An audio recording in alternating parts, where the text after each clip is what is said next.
How's it going, ladies and gentlemen? Breaking news in the NHL this evening as the Ottawa Senators have officially traded Alex DeBrincat to the Detroit Red Wings, a long-awaited move as the Red Wings will be moving out a little less than most people thought they would have to. A conditional first-round pick, a fourth-round pick, both in 2024, as well as Dominik Kubalik and prospect Donovan Sebrango going to the Ottawa Senators in exchange for Alex DeBrincat this evening. Let's go ahead and break it down for you. If you're more of a visual person right here, looking right here, the official release from the Detroit Red Wings as they are acquiring Alex DeBrincat, and they have in place an extension for him, 4 years at $7.875 million. They will be acquiring him with that extension in place in exchange for Dominik Kubalik, Donovan Sebrango, a conditional first, and then a guaranteed fourth in the 2024 NHL draft. Now, I'll start breaking all this down. We know how good DeBrincat is. We'll get into that. How good of a prospect is Donovan Sebrango? Is this good value for Alex DeBrincat? What did he bring to the Senators? Did they get good value? What will he bring to the Detroit Red Wings? Welcome everybody joining the stream. Big love to everybody in there. Vasi, Brian, Landon, Jack, Logan. Welcome everybody to the stream. Let's start breaking this down. First and foremost, the biggest piece of this trade, Alex DeBrincat, such a valuable player. So valuable. I think people forgot a little bit of how good he is because he was, I don't know, maybe in the new environment of Ottawa. I'm not going to say he was kind of learning his way. I think he was already good enough to say that he didn't need a ton of adjustment time. I think he had a hot start, cooled down a little bit. Rumors that I think his wife wasn't super content with being in Ottawa. He gets to go back to his home state of Michigan. But regardless, with the Senators in his first season, still a young player and not on a very good team, he puts up 66 points in a full 82-game season. The third best points season of his career. Of course, granted, short career so far, 6 seasons, but the third best of his 6 years, 27 goals, 66 points. I think he did a good job, on a bad team where he's a negative 31. We'll break it down a little bit. He's on a patch. He's on a 4-year deal at $7.875 million for the next 4 years now, starting this next season since he was an RFA. Vasi saying it's not at the end of the world for Ottawa, saying it didn't give up much to get him. They did give up the first round pick that became Kevin Korchinski, and they gave up a second round pick. So they gave the 7th overall pick in 2022 and a second in 2022. Essentially, they gave picks number 7 and number 39 in exchange for Alex DeBrincat. And now a year later, they get Dominik Kubalik, a conditional first round pick, a 4th round pick, and Donovan Sebrango. So Alex DeBrincat, we looked at the numbers, but let's look a little bit closer beyond the stats. DeBrincat is a scoring winger with an excellent track record of creating offense and creating and finishing dangerous chances at a high level. He's coming off an off season in Ottawa, but no, his scoring wasn't just a product of playing with Patrick Kane. He has underrated passing ability as well. So don't just think about what has DeBrincat done in Chicago. Take away Patrick Kane and everything else. He still had great numbers, the underlying metrics, in that 92nd percentile of projected wins above replacement over the last 3 years through weighted average data. High even strength offense, definitely low even strength defense, understandable. But his power play impact, his ability to draw penalties, his finishing touch is among the best in the league, especially. His finishing is ridiculous. He's finishing those high chances. His defense went up and took a big dip in Ottawa, but it seems as though he has that ability. I wonder if he could recapture that being in Detroit. His overall value has been among the best in the league, in that 100th percentile, then maybe the 97th percentile, now closer to that 55, 60th percentile in Ottawa. But again, take that last season with the Senators with a bit of a grain of salt. I don't want to discount the season and just throw it away, but you got to take into consideration the team that he was on, a good team, a team that was pushing for the postseason, but not the same type of role that he had in Chicago, where he was playing close to 21 minutes a night, scoring 40 goals. He takes about 2 minutes less per night now, 19 minutes, and he's playing in a different type of role on a different type of team. Yeah, Chicago wasn't great great either. But I'm not going to try and make a ton of excuses for the Ottawa Senators. We know they weren't a great team, and we know that it wasn't an amazing season for DeBrincat either. It wasn't the best of his career, but it was still a good season nonetheless. If you're just joining the stream, Alex DeBrincat traded from the Ottawa Senators to the Detroit Red Wings a year after that Ottawa acquired him for picks 7 and 39 in the 2022 draft. They move him 1 year later. They essentially get 1 year of Alex DeBrincat, and now they get to recoup Dominik Kubalik, Donovan Sebrango, a conditional first in 2024, as well as a guaranteed fourth in 2024. We'll break down the rest of this deal, look at it from both teams' perspectives, go on Cap Friendly, look at a bit of Donovan Sebrango in just a moment, looking at what the comments have to say over here. Gen Z McKenzie, DeBrincat wouldn't sign with the Sens because of the owner situation, right? I wouldn't say it's exclusively because of that. Maybe that played a role in it. I heard rumors about that his wife wasn't super content in Ottawa. I don't think it was necessarily anything too deep on that end. I think it was also the fact that the Senators were not going to be able to pay him as much as he wanted to get in a big 8-year kind of contract. If we go ahead and look at the cap-friendly situation on the Ottawa Senators, if they have Tim Stützle signed on to his deal at $8.35 million. Brady Tkachuk at $8.25 million. They have a Jake Sanderson contract coming in soon. Shabbat at $8 million. Chychrun only 2 more years at $4.6. They have, and of course, Josh Norris at $7.95. I don't know if they can afford. Yes, they can afford 7-8 million now, but can they afford another player making 8 million for the next 4, 5, 6, 7 years? I think that's the biggest problem for the Senators. So they're up against the wall. Kevin's saying that was an underwhelming return. I can see where you would think that. You would think that for his value, he's worth more. Keep in mind that they didn't have a lot of leverage in this situation, and they did get, it wasn't like they just flipped him after trading picks 7 and 39. They trade picks 7 and 39. They get a year of use out of him. He has the third best statistical season of his career, and then he moves on now, and they recoup a little bit of value. We'll see what that first round pick becomes as well. I'm sure it would be like a mid type of first, right? From Detroit. Incredible value on the ice. The Red Wings will love having him in their top 6, a first line finisher to play with Dylan Larkin. I think that his numbers will come right back up. This is his projection card for 2023-24. Always take these with an even bigger grain of salt.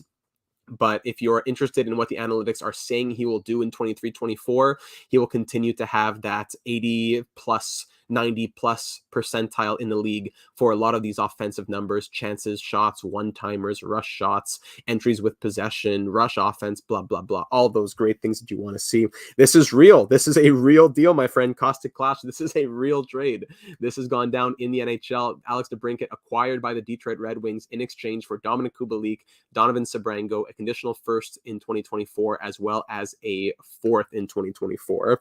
If you want to go ahead and let's break down a little bit more. Dominik Kubalik is not just a toss-in in this trade.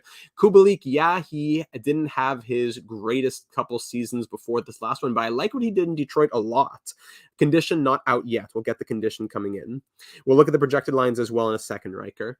Dominik Kubalik, a 7th-round pick from the Kings in 2013, spent a lot of time overseas, ended up coming to the Chicago Blackhawks, where he really burst onto the scene, scoring 30 goals in his rookie season, 38 points in 56 games the year after that. Tough year in 21-22. That's what got him released by the team and signed by the Red Wings. He went on and scored 20 goals and 45 points in 81 games. Not too shabby at all for Dominik Kubalik, putting up the type of numbers that he has done in the past. So if I'm the Ottawa Senators and I get my new top 9 forward in Dominik Kubalik, who's going to score 40, 50 points, I get a prospect in Donovan Sebrango, who's a defensive prospect. I get a conditional first as well. Not a bad deal when you consider everything that they had to put, that they were, the situation that they were in, correct? So Donovan Sebrango, he was a 3rd-round pick in 2020, a left-handed defenseman who is 21 years of age, coming off of a 12-point season in 23 games in the ECHL. He split that time with the AHL Grand Rapids Griffins as well, where he scored 7 points in 39 games. Obviously, not a big points guy, and obviously I'm not going to give you a whole scouting report on a guy that I don't really know a ton about. A 3rd-round pick in 2020 who has played some limited time in the AHL and ECHL. But I'd say for the Ottawa Senators, getting another 21-year-old who is a top 3 round pick in recent history, not bad at all. in terms of, hey, let's take a shot on them and see what happens. Eric says, terrible trade. We don't want to DeBrincat. Well, let's take a look at this from the Detroit Red Wings perspective now. Let's look at some projected lines and what this means for their cap situation moving forward. So the Detroit Red Wings, now with DeBrincat signed on, I believe the details are here. Yeah, $7.875 million. That leaves the Red Wings with $8.162 million to spend into this next season, not counting any potential LTIR. I think, yeah, that's true. Michael Rasmussen might be on that. But regardless, if you look at your projected lines today, I think he kind of fits that like missing piece type of thing that the Red Wings needed to have over here. Let's see right here. Yeah. So your first line now becomes Larkin, Perron, and DeBrincat. Your second line, Fabry, Comfer, and Lucas Raymond. Your third line, I would think it's more like Kopp, Sprong, and Costin. I think that's your third line. Kopp, Sprong, and Costin on your second line. And then you have your fourth line of Veleno, Fisher, whoever else. Having DeBrincat in your top six now no longer requires you to have Michael Rasmussen, Andrew Kopp, Christian Fischer in your top six. I think that this does a lot for being able to spread the wealth on the team. You no longer have to have a third liner playing second, first line minutes. I think that fills a big hole that the Red Wings had in their team.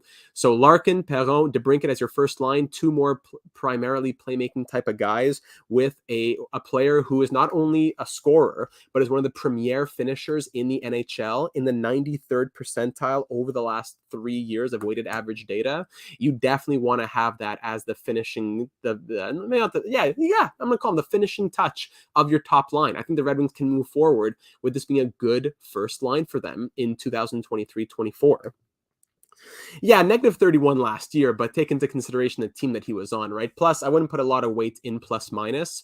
If you, again, looking at the numbers right here, his even strength defense is in the 18th percentile. He's not there for defense. He was in maybe like the 10th percentile of the league in 2021. In 2021-22, he was near the 75th percentile of the league. And then again, last year, back down to like the 10th percentile of the league. So I think it just depends on the situation that he's in. I wouldn't put too much stock into one bad year of being a negative 31. He's had other years where he hasn't been a great plus minus either, but I really wouldn't say because he's a negative player, he's going to be like when I think of those types of players, I think about the Mike Hoffmans of the world who are like only scoring and absolutely no ability to do anything else on the rest of the ice. But no problem. I don't mind it, Eric. I appreciate you adding in your thoughts. Even if you don't agree with the trade itself, I appreciate you voicing them. Then we can talk about it a little bit more and see, does it hold any water?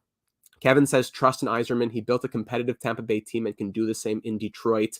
He's doing it. I don't like the Sherratt deal. I don't like the Justin Hall deal as well, but I like that this really helps out the scoring in Detroit. Kevin also commenting, Ottawa's defense is going to be good for the foreseeable future. They have Chychrun. They have Shabbat. They have some defensive prospects in there. They have Bernard Docker. You have... what's that other Finnish prospect's name? I'm blanking on it right now.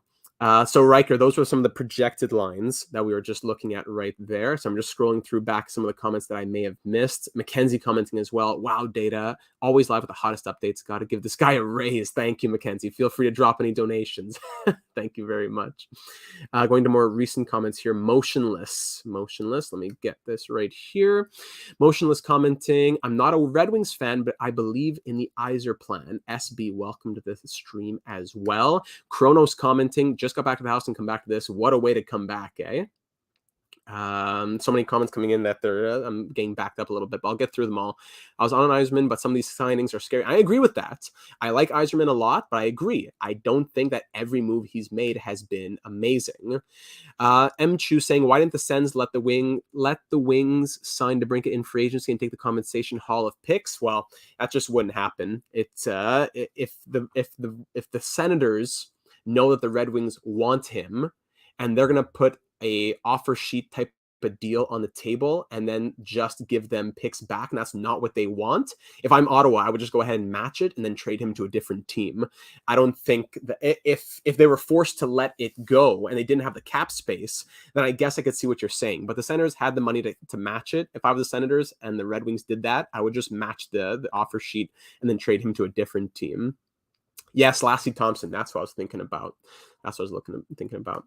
Vasti commenting, isn't Kubalik a UFA coming though? I wonder if Ottawa looks to flip him for sure.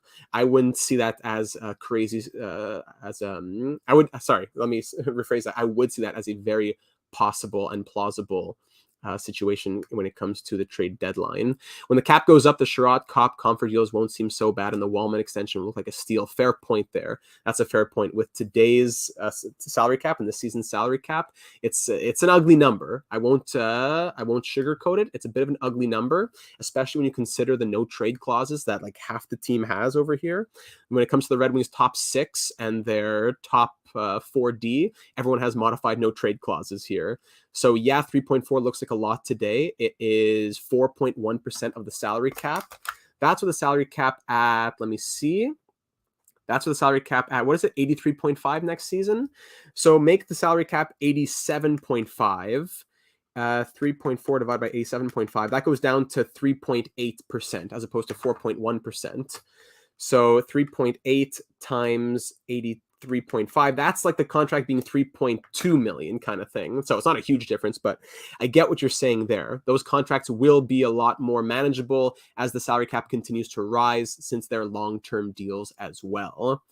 And Jerry thinks that Sebrango is a really underrated prospect. We looked at his numbers before. It doesn't look like anything too crazy in ECHL, but I will admit I don't really know much about him. With him being a former third-round pick, 21 years of age, getting AHL time, I like him. I think that he looks okay. I think it's a great idea for the Senators to stock more prospects in the cupboards. Safety Guy just sub. Good coverage thus far, brother. Thank you very much, Safety Guy. We do breaking news and analysis here in NHL, free agency, trades, etc., as well as NHL 23 franchise mode, career simulations, and much, much more. So if you're enjoying this video, enjoying the breakdown, subscribe, join the channel, Discord server link in the description where we're also breaking news and discussing hockey there. We're about 400 or 500 people in there as well. Gotta head out. Thank you for the coverage. No problem, Vasi. Appreciate you. SENS would have signed the cap to that deal. Yes, Alex. So people are saying if the Senators let him go and the Red Wings subsequently signed him for $7.875 million, why did they not do that? They have the money, or at least they could have the money with a little bit of maneuvering here. They have $7.5 million at the moment. Why didn't they sign that deal? The biggest reason, I'll tell you right now, they have the money today. They don't have it long term. Yes, you'll have Giroux's $6.5 million coming off in a couple of years, but before that, you have Jake Sanderson, who needs a deal in the 2024 offseason. You still need a backup goalie as well, depending on about Anton Forsberg, what's going on. Anton Forsberg, excuse me. You need Shane Pinto to get a deal as well, and you're going to want people who sign in Ottawa to be getting similar money to Tkachuk and Stützle. I would say if DeBrincat was staying in Ottawa, he would want more than he signed within Detroit. I think 7.875 in his hometown or in his home state of Michigan equals he would have wanted like 8.25 in Ottawa, in my opinion, with Stützle making 8.35 and Tkachuk making over 8.2. I think DeBrincat would have wanted money like that, and the Senators just don't have it long term. That's the issue. They have it today, but after what happened this past year, which seems to be thanks, we enjoyed having you, but we don't want to risk what happened with Mark Stone, where it's just a tough RFA situation, and we got to move you for even less. We already traded a lot to get you, pick number 7 and 39 in last year's draft. Let me just get the value that I can get from you today, and then, we amicably part ways. Eric commenting, don't forget we got to sign Raymond and Side. We're spending like we don't have to sign these 2 stars. That's true. Good point as well. The Senators also have players that they need to sign in the longer term. They have 8.1 million today, but after next season, they have a lot more players. What Detroit has going for them, though, Gossesper, Perron, those expire. That's almost 9 million right there. You're going to have James Reimer expiring. You're going to have close to 10 million to take care of those guys after next season. So I think the Senators will, and the Red Wings will be able to survive on the money that they have now. They have their core signed in. Larkin, DeBrincat, Kopp, Comfer. Those are your top 4 forwards signed until at least 2027. You also have Sherratt, say what you will about Sherratt and Hall, but you do have Sherratt, Hall, and Wallman, who are 3 of your top 4 signed until the end of 2026 as well. So say what you will about, is this team one that can contend? Do you believe in this team, etc.? But what you can't say is that the plan is not there. The players are signed. They are signed to deals that are at this moment affordable, and the Red Wings have a plan. Do you agree with that plan? Do you like that plan? Maybe not. And that is, that is your purview. That is your prerogative. But the Red Wings have a plan, and they are not scrambling at this moment. They will have the time. They'll have the money. Alex says, Sens need a guy like Kubalik. The prospect is at the back of a long line of lefty prospects the Sens already have. Fair enough. You never know who gets flipped or what. But I like that the Senators, it never hurts to have more prospects in your cupboard. Never, never, never at all. Especially if you're a team that wants to start contending. Eric commenting, just give up Kubalik and Sebrango and a first. What a steal for Steve Yzerman. I was expecting much worse. And you know what? I would have thought Jonathan Berggren would have been involved. A lot of Senators fans were hoping for Berggren. I think that the Red Wings, I wouldn't say that it was necessarily a steal, because giving up a first, if the Red Wings miss the playoffs again, that's a lottery pick. Maybe it's a top 15 selection. I don't think it's a steal, but I think it's a pretty fair deal. I think the Red Wings do win it. I think that the Red Wings getting a first-line scorer is worth more than whoever they would have taken with the 15th overall pick. But I do think it's not a fleece in the Senators' direction. The Senators did not get fleeced in this deal, and think that the Senators unfortunately lost on a gamble. It could have been a lot worse. They trade a first and a second, and they get back a first, a fourth, a prospect, and a roster player, and 1 year of giving it a try. So it's not the worst thing in the world, but I do think that the Red Wings win this deal. Gray, didn't Ottawa trade 2 firsts for him a year ago? It was a first and a second, picks 7 and 39. Robbed or hoodwinked to different. There you go, Eric. That works as well. I think Ottawa takes a big step back this season. That's the problem. I think the Senators, their players, their core continue to develop, and those players take a step forward. But I do think that in general, that the loss of DeBrincat and the addition of only Kubalik would be a step back, unless they do go out and sign Vladimir Tarasenko, a player who has been rumored very heavily be going to the Senators. So take out DeBrincat, add Tarasenko, and throw in, now I have a first, a fourth, Kubalik, and a prospect, and it makes it a lot more digestible.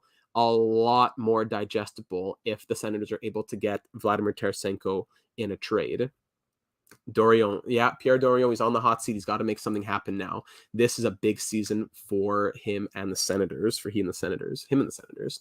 So let's break it down one more time for anyone who may have missed or just joining us a bit later. So the official full trade is that the Red Wings acquire Alex DeBrincat in exchange for Dominik Kubalik, prospect Donovan Sebrango, a conditional first, and then a fourth in 2024. Alex DeBrincat is not just a great scorer. He is one of the premier finishers in the NHL. With Dylan Larkin as his playmaker, with David Perron there as well, I think that'll be a great and even a scary first line. Yes, Matt commenting, the Red Wings get to keep Berggren and Soderblom, so that's a great addition as well to this trade, if you want to add that in your thinking, that the Red Wings didn't have to give up any of those bigger pieces.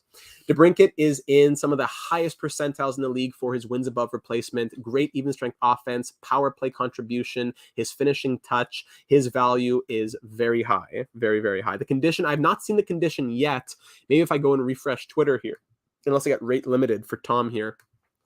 Do we know the condition on that trade just yet? Yes, we do. It is, the condition is that Detroit can choose between giving the Senators their first or Boston's first. Oh, wow. So if both are good picks, obviously the Red Wings will give the worst of the two, but we'll see. Could the Red Wings and the Bruins both miss the playoffs this year? I'm curious. So the Senators acquire either Detroit's first or Boston's first in 2024 and a 2024 fourth round pick. Very interesting. Very interesting. So there's the condition on that trade. And then, of course, as we were mentioning before, if you're curious against Dominik Kubalik, he's a good 20-goal, 40, 50-point guy for the Senators to have. He'll be an expiring UFA as well, I believe. If I go to the Senators here and refresh what's up with them. He'll be a good potential, even trade deadline movable piece for the Senators as well. Yeah, Kubalik, he's signed for $2.5 million, an expiring UFA after this year. The Senators have $5 million cap space to get an extension done with Shane Pinto for this year. Then they have more stuff to figure out next year. They'll have to move somebody out. And as someone left a comment here about Giroux, let me go back to this here to highlight that comment. Dexter comment. Hey, Dexter, there you are.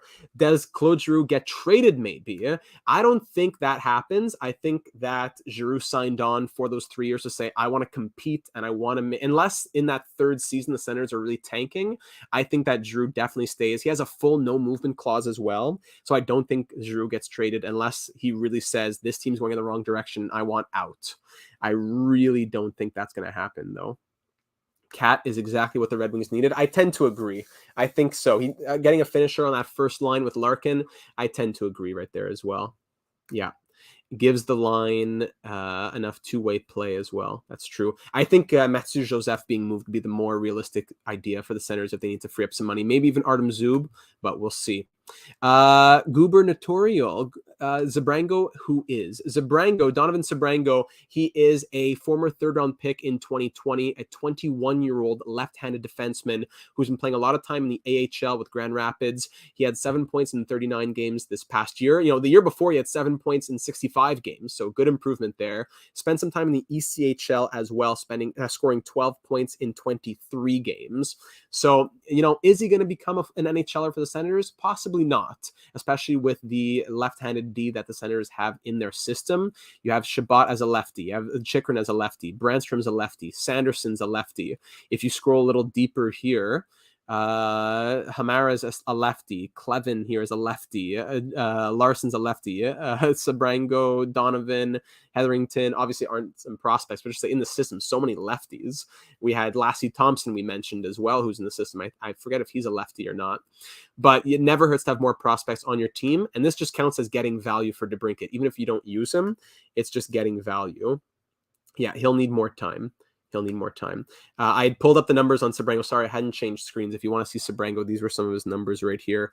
Donovan Sebrango, new prospect of the Ottawa Senators. Don't forget to subscribe if you haven't already, ladies and gentlemen. Subscribe for breaking news and analysis in the real world of hockey, trades, free agency, and much, much more, as well as NHL 23 franchise mode, career simulations, and a lot more going on the channel. So it is a great time. It's a great community, 500 members in Discord server, always talking hockey and breaking news, and it'll be that much better with you as a part of it. So to break it all down once more, the Senators did not have the money for DeBrincat long term. They traded picks 7 and 39 in 2022 for the ability to get at least one season of Alex DeBrincat. They got that one season from him. He scored 66 points. They don't have the money to sign him long term, though. Instead of playing around, sign him for 1 year, see what happens, they say, no, we're going to move him now. We get to recoup a first-round pick, as well as a fourth and a prospect and a roster player. The Red Wings subsequently signed DeBrincat to a 4-year extension, paying him $7.875 million per year. Appreciate that, Dexter, as well. The $3 donation coming in from Dexter. Look at that. Thank you, my friend. Very much appreciated on this lovely Sunday evening. Yeah, Gen Z McKenzie saying that the Blackhawks shouldn't trade DeBrincat in the first place. I thought that was a weird one in the first place as well. And same for Josh here, that saying that DeBrincat getting less than we thought. I think here, Josh, something to keep note is that this year in 2023-24, follow with me here for a moment. This next season in 2023-24, DeBrincat is using one of his RFA years. 2024 to 2027, when his contract expires in 2027, DeBrincat will be 29 years of age, and he will be a UFA with the salary cap. I would think at least $6, $7, $8, $9, $10 million more than it is today. So if he's getting 9.4% of the $83.5 million cap, 0.094. Imagine if the salary cap is 90 million, that's 8.46 million. So he does 4 years in Detroit, being the finisher to Dylan Larkin's playmaking. And in 4 years' time, he could sign for 8.59 million. And that can be the big contract to the end of his career. So that's what I think DeBrincat is thinking right now. As opposed to a one-year thing, another RFA situation, he wants to go somewhere where he knows he'll be at least a bit happier, his home state of Michigan, get some guaranteed good money. 7.875 is nothing to sneeze at. He gets that money for 4 years. He gets to say, I have the ability to go to unrestricted free agency if I want. No more RFA problems with the Hawks, with the Senators, nothing. I get to be a UFA. I get to command my $8.59 million. I have maybe 2, 3, 4 seasons of scoring 30, 40 goals with Dylan Larkin. He scored 40 goals twice in his career. He has scored 60 or more points 3 times, 70 or 5 points or more twice. I think putting him on this team with Dylan Larkin as his centerman, I think that he is going to feast. He's going to be fed like a fattened calf, in my opinion. I think he'll do extremely well. And yes, after still about $8 million in cap space, after all this flurry of signings and the latest trade, Yzerman did all that this offseason, and he still has about $8 million to play with. Even after getting Hall and Comfer and all these guys, Daniel Sprong, Costin. I like this very much for the Red Wings moving forward. I like the situation that they're in. Like I said, maybe it's not the plan that you like, but it is a very solid plan that is in the works. The core is signed. The top 4, 5 forwards, the top 4 forwards, you can call DeBrincat a part of that now. The top 4 forwards and the top 3D are all signed until at least 2026, with you would think big extensions coming to Raymond and Seider after this next year. So I would think, that throw in Raymond, throw in Seider, there's your top 6 forwards, and they're your top 4D that will likely be signed till 2026, 27, 28. So even if you don't like it, at least it is a solid plan, and hopefully, for the sake of all Red Wings fans everywhere, hopefully it all pays off. So that's about it for the trade in the NHL here this evening. A big one here in this offseason. Matt commenting, they got Bedard. They would trade Cat again all over given the choice. I think that's likely what they would do. I just don't understand why the Hawks went down the path that they did at the time that they did, moving Adam Boquist, moving Alex DeBrincat, moving these young players that could have put the Hawks in a decent position now. They got Connor Bedard, so who am I to say anything? They got a generational talent in the end. But if they hadn't, and they just got, let's say, the 4th overall pick this year or something like that, would it have been as worth it? I don't know. But this isn't going to be a whole breakdown of the Hawks organization. They got lucky, I want to say. They got lucky. If it turns into DeBrincat, if DeBrincat turns into them eventually getting Bedard, then they do it all over again. Let's see what Eric says again. Chicago didn't want him. Ottawa didn't want him. 2 terrible teams, but he's great for Detroit. I think that it's more that he didn't fit what was going on in Chicago, and Ottawa didn't have the money for him. I don't think that's the case, because he's always been having, at least from what I've read, I did a quick little bit of pre-scouting. He enjoyed his time in Chicago. He loved his time in Chicago. He liked his time in Ottawa. He was open to the extension. The team was open to the extension, but when he didn't score the 40 goals that a lot of people thought he would score, and he was wanting likely the money that the Tim Stutzles and the Brady Kachucks of the world were making, I think that's the bigger problem. Not that, Chicago threw him away. Ottawa threw him away. I really don't think that was the situation that happened here. I think it's just that it was a tough time for the what's the word I'm looking for? Like the stars didn't cross the right time. The wires got tangled. Chicago was going into a rebuild, and Ottawa doesn't have the money.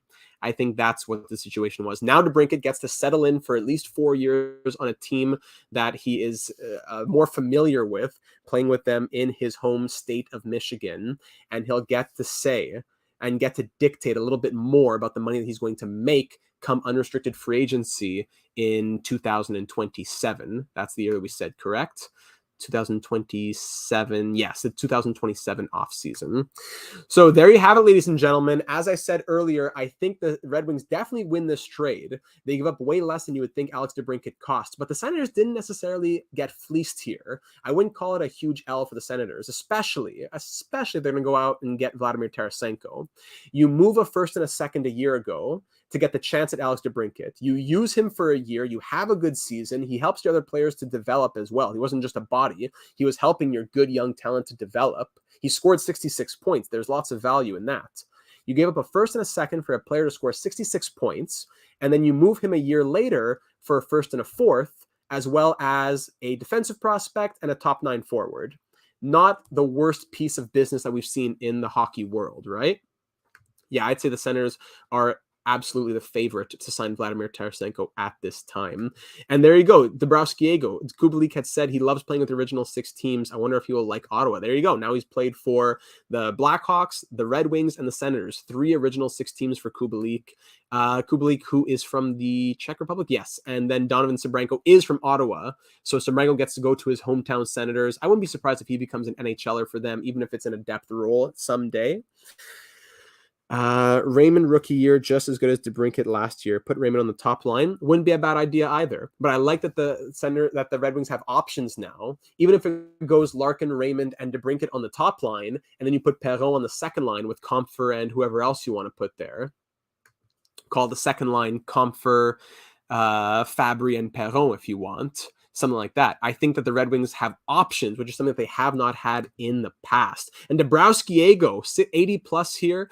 Yeah, sorry. Did I say that the Senators were an original 6 team? I'm sorry. I meant to say Canadian team, that he was on 2 original 6 teams. Now he comes to another Canadian team that is around those original 6 teams with the Maple Leafs and the Canadians. I'm sorry. My brain, while I'm trying to think about numbers, is not always in the right spot. And Dabrowski-Ego, 80 plus in here. Wow. Hope you're doing great, Data. Thank you very much, Dabrowski-Ego. Very much appreciated, my friend. Yeah, sorry. That was a huge gaffe if I did say that the Senators were an original 6 team. The Sens still want Tarasenko. He's still unsigned. That may happen. They just need to get this deal done first. Absolutely. Because the Senators, like I said, they have the money today. The money was never the issue today. The money is an issue long term. If Tarasenko wants to sign 1 or 2 years at, let's say they have $5 million now, they move out, let's say Mathieu Joseph at $2.95 million. They get something closer to the $6, $7, $8 million range. Who knows who's on LTIR to start the season? Josh Norris, Anton Forsberg. Vladimir Tarasenko to Ottawa is 100% a strong possibility. Going back over here, yeah, I would say that is the next shoe to drop. The first shoe to drop was DeBrincat getting moved out. Now they have much more flexibility and they can move forward with their lives. DeBrincat can move forward with his, and I think everybody's happy. So I think we'll call it there, ladies and gentlemen. Thank you for joining me this evening. Be sure to leave a like if you enjoyed the breakdown, and don't forget to subscribe if you haven't already for continued breaking news and analysis. For example, when Vladimir Tarasenko signs, we'll be here, we'll be live, we'll be breaking it all down. So we would love to have you join in on the action. If you haven't already, it's a great community and it'll be that much greater with you as a part of it. Discord server link in the description, where we're over 400 members talking hockey all the time. Jenzy McKenzie says, what other free agents are out there? I would say go over to Cap Friendly if you want to check that out. As you can see, Jonathan Toews, Patrick Kane, Tarasenko, Dumba, Bailey, Tatar, Jonathan Bernier, a lot of other players that are still available out there. So free agency is not over yet. We're still going to be having some fun here on the channel, and we'd love for you to be a part of it. So I will end it there. Everyone have yourselves a wonderful rest of your Sunday afternoon and evening. Leave your thoughts in the comments if you're watching after we went live about what you think about this trade. I think that it is not a loss for the Senators. It's an unfortunate situation. They got back what they could, and it is a win for the Red Wings, absolutely. So ladies and gentlemen, have yourselves a great rest of your evening and your weekend, and we'll be talking soon. Thank you for joining us, and good night.